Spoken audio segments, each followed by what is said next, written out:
COVID lockdowns have lit the fuse on China's ticking time bomb of debt.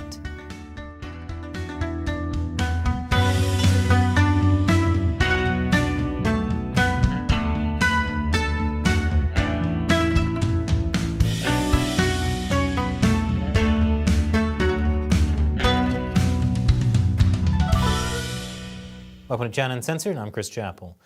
The Chinese Communist Party needs money, desperately.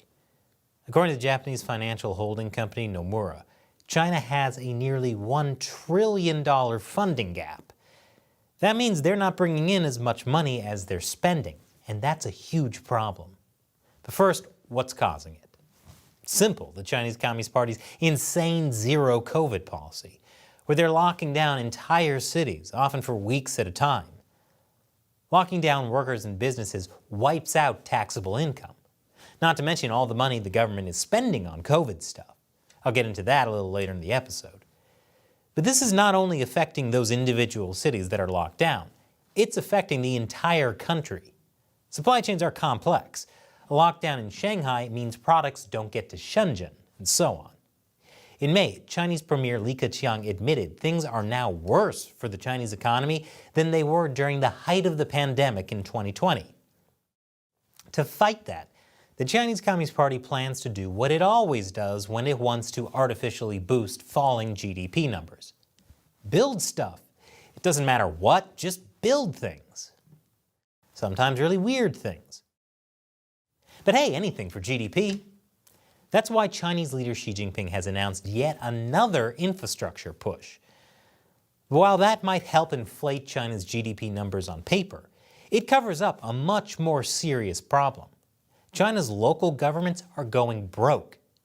See, while Xi Jinping is doing his infrastructure push, local governments have been hung out to dry.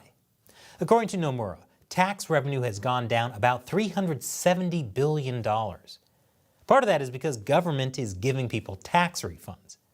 So people won't be mad at the government for crazy lockdowns. But local governments are getting thrown under the bus. See, they're also forced to give tax refunds. And local governments in China can't levy personal income taxes.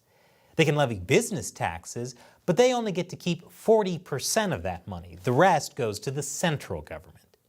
And business income is way down, because local governments have forced a lot of businesses to close, especially in major cities like Shanghai and Tianjin. You know what else is way down? Land sales. That's another key way local governments raise money. Nomura estimates that land sales are down by more than $500 billion. Now keep in mind, this revenue drop is not limited to cities in lockdown. It's happening everywhere. So it's not like just opening up is going to solve things. Although financial data isn't readily available for many Chinese cities, the southern tech hub of Shenzhen released figures showing a 44% year-on-year drop in fiscal revenue in April. One analyst at Moody's said that one consequence will be that there will be less money left over for infrastructure expenditure. But Xi Jinping wants more infrastructure, so local governments have to figure out how to pay for it. But it's not just infrastructure spending that's creating a problem. I'll tell you more after the break. Welcome back.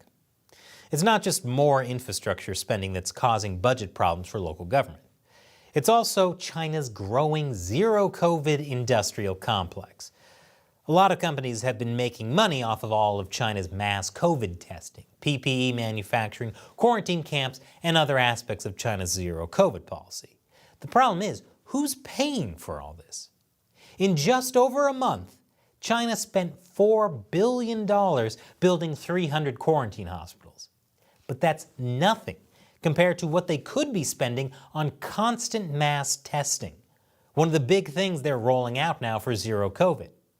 Nomura estimates it could cost up to 1.8% of China's GDP if they test a majority of people every 2 days. That's more than $300 billion. Of course, it could be less if they don't test as many people as often. But now there's a growing debate over who's paying for the tests. So far, local governments are once again on the hook. But they're trying to get out of paying for everything out of their own budgets. Instead, they're using state-run medical insurance funds. That's money that's collected from companies and employees and administered by local governments. It's supposed to help people pay for medical care. But now, local governments are being told they cannot use these medical insurance funds to pay for mass testing. They have to pay for it out of their own government budgets instead, which is a problem. But there's an obvious solution for local governments. Borrow money. Borrow a lot of money. The senior director at S&P Global Ratings said the widening deficit means there's a chance of more borrowing or debt burden in the future. So to fix China's failing economy, they're going to go into more debt, which ultimately means that to avoid a disaster today, they're kicking the can down the road. This happens all the time, which is why some say that China's next debt crisis will be from local government debt. And speaking of kicking the can down the road, the central government is also giving local governments money this year that they should be getting next year.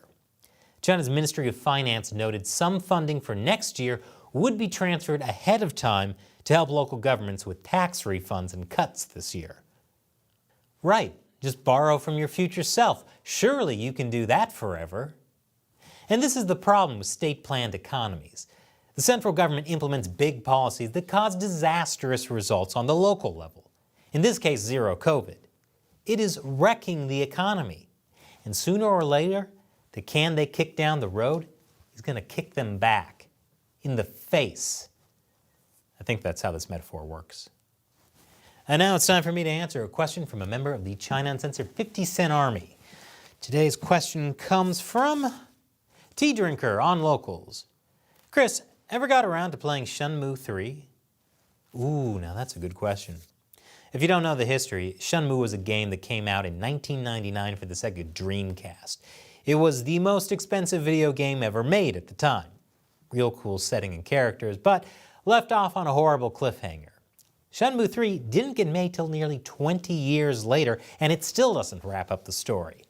Total scam. But anyways, we've talked about maybe creating a gaming channel.